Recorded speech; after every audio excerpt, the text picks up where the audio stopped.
اسماعیل صاحب کینیڈا سے تشریف لائیں سر، آپ کو ہم ویلکم کرتے ہیں. سر ہمارے بہت سے نوجوان کینیڈا جانا چاہتے ہیں ہائر ایجوکیشن کے لیے، امیگریشن، لیکن ان کو پتہ نہیں ہے کہ وہ کیا رولز اینڈ ریگولیشن ہے، یا جو مختلف لا فرمز اس وقت پاکستان میں کراچی میں اس کا بھی انہیں نہیں پتہ کہ صحیح ڈائریکشن کیا ہے.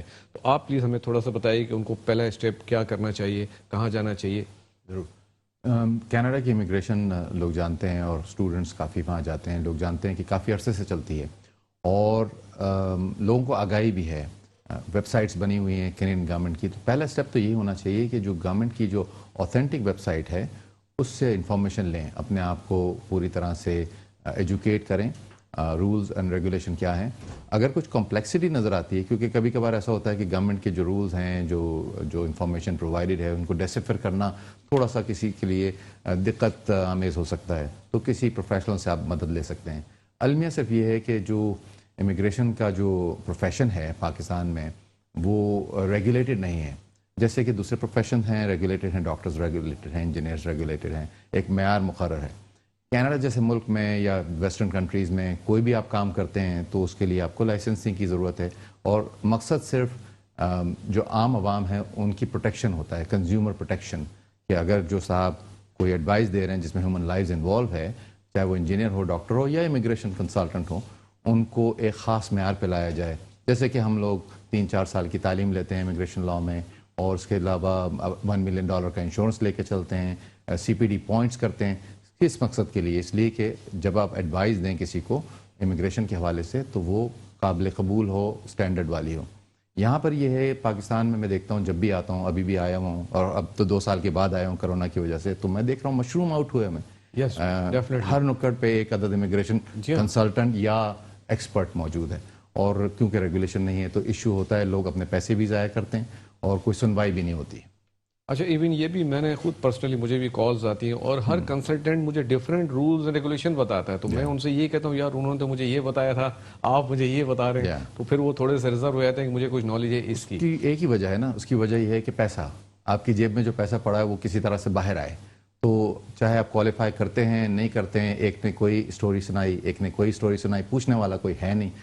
جو پروونشل گورنمنٹ ہے یہاں پر یا فیڈرل گورنمنٹ ہے، ان کو مل کر کے کینیڈین امیگریشن جو اتھارٹیز ہیں ان کے ساتھ واضح طور پہ کوئی پلان بنانا چاہیے، تاکہ لوگوں کی ہارڈ ارن منی جو روزمرہ کے بنیاد پر لوگ ضائع کر رہے ہیں، جی جابز موجود ہیں کینیڈا میں، جی وہ فلڈ گیٹس کھلے میں، آ جائیے، کوئی رولز ریگولیشن کا مسئلہ نہیں، انگریزی نہیں بھی آتی تو بھی آ جائیے.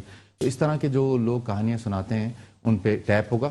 ہمارے پڑوسی ملک میں انڈیا میں انیشیٹو لیا گیا آج سے 10-15 سال پہلے، وہاں پر باقاعدہ ریگولیشن ہے، ریگولیٹ کیا ہے، جو ریگولیٹ کیا ہے، اور کینیڈین گورنمنٹ کو آن بورڈ لے کر کے کیا ہے کہ آپ لوگ کرتے ہیں ریگولیٹ لوگوں کو، تو ہمیں بتائیے تاکہ ہم ان گائیڈ لائنس پہ رکھتے ہوئے، اگر انڈیا میں کوئی لوگ کر رہے ہیں کام، پہلی بات تو ہے کہ آپ کو کینیڈین سٹیزن ہونا ضروری ہے. آپ کسی کو اگر ایڈوائس دیتے ہیں، پلس یہ سارے آپ نے عوامل سے گزرے ہوں، پاس کیا ہو ٹیسٹ وغیرہ، اور آپ مینٹین کرتے ہوں اپنی ممبرشپ، تاکہ آپ اکاؤنٹیبل ہوں، رائٹ.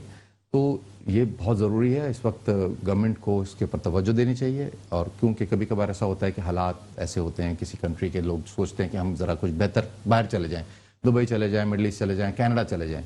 تو ضرورت تو ہے، اور زر مبادلہ بھی آتا ہے وہاں سے، پاکستان کا نام بھی روشن ہوتا ہے. تو اچھی بات ہے کہ لوگ جاتے ہیں کینیڈا، لیکن جن لوگوں کے ہاتھوں وہ چڑھ جاتے ہیں تو ان کے جمع پونجی ساری ضائع ہوتی ہے. ہمارے پروگرام کا مقصد بھی کہ لوگوں تک جو ہے ایک میسج جائے اور لوگوں کو یہ پتہ چلے کہ صحیح لا فرمز کون سی ہیں اور کن کے پاس ان کو جانا ہے. اچھا، مجھے ایک یہ بھی بتائیے کہ کتنے عرصے سے آپ کی جو عامر اسماعیل لا فرم ہے وہ لوگوں کو 91 سے اس فیلڈ کے اندر ہیں، اور کراچی میں نے ایک دفتر رکھا ہوا ہے 95 سے یہیں کاشف سینٹر میں، اور ہمارا ہیڈ آفس ٹورانٹو میں ہے. تو جب لوگ رجوع کرتے ہیں کسی سے مدد کے لیے، تو ان کو یہ ہوتا ہے کہ ہم کسی لوکل سے بات کر لیں، بالمشافہ ملاقات سے تشفی ہوتی ہے. اس لیے میں 2-3 مرتبہ آ بھی جاتا ہوں. لیکن اس دفعہ کیونکہ گیپ آیا تھا، تو میں جب آیا ہوں تو مجھے پتہ چلا ہے کہ بھائی اس وقت market is full of immigration.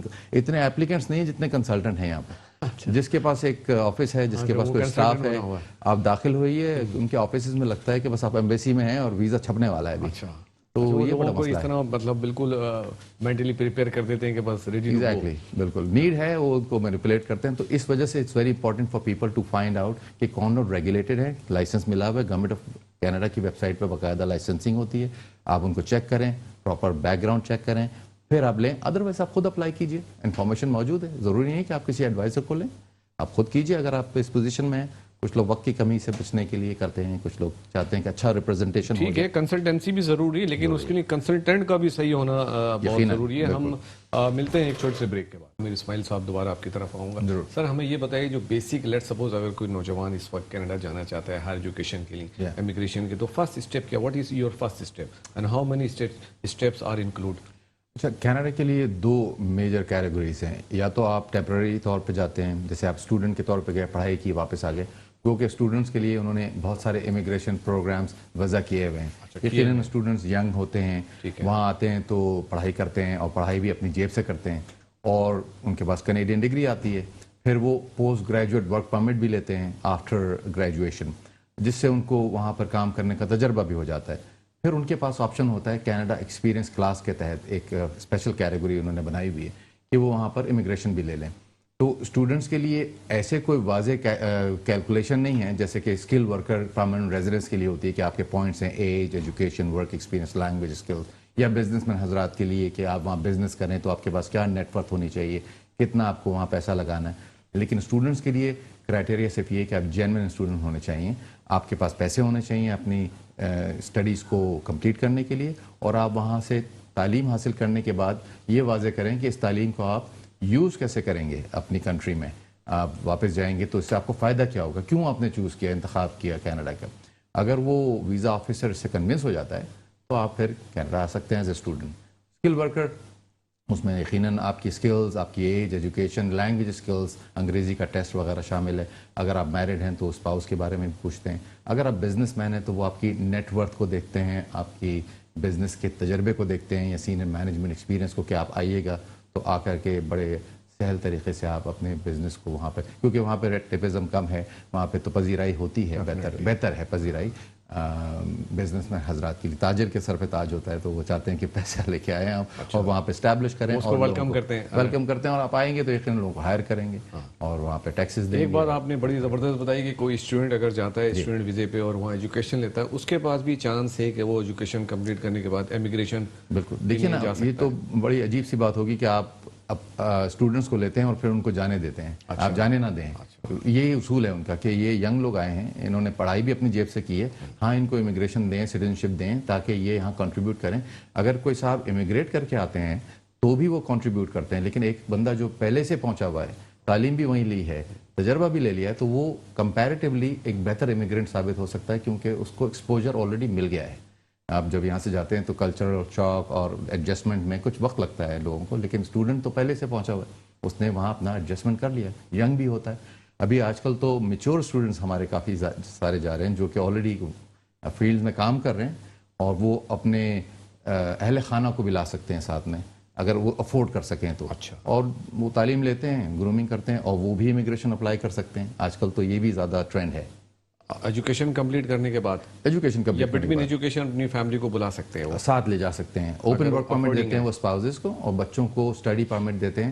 یعنی اگر آپ اسٹوڈنٹ پہ طور پہ ہیں تو آپ کے بچے اگر ہائی اسکول لیول تک کینیڈا میں فری تعلیم لے سکتے ہیں, جبکہ آپ پڑھ رہے ہیں, اور آپ کو 20 گھنٹہ جاب کرنے کی اجازت بھی دیتے ہیں ویکلی.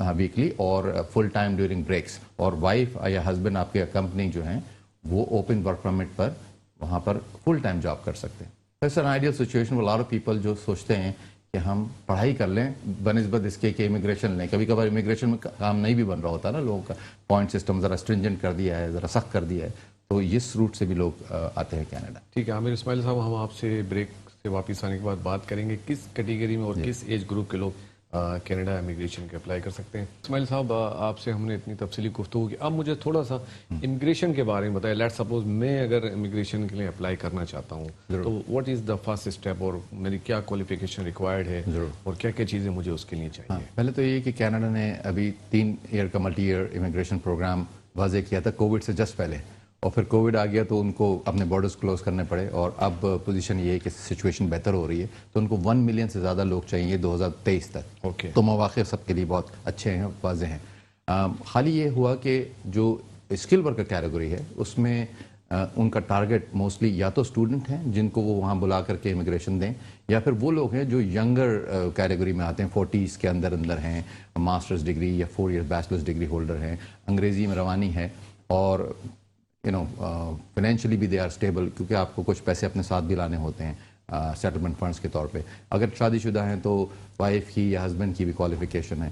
پہلا اسٹیپ آپ کا یہ ہونا چاہیے کہ اپنے آپ کو اسیسمنٹ کریں اپنا، اور ہم فری اسیسمنٹ کرتے ہیں لوگوں کی۔ سر اس میں سوری ایج کتنی ریکوائرڈ ہے، منیمم اور میکسیمم ایج کا بھی کچھ کرائٹیریا؟ ہاں، تو ینگر میں نے کہا ان کو زیادہ پذیرائی ملتی ہے، تو ایک خاص ایج پہ پہنچ کر کے، جیسے کہ 35 سال کے اوپر پہنچ کر کے وہ نمبر آپ کے منع ہونا شروع ہو جاتے ہیں آپ کی ایج میں سے۔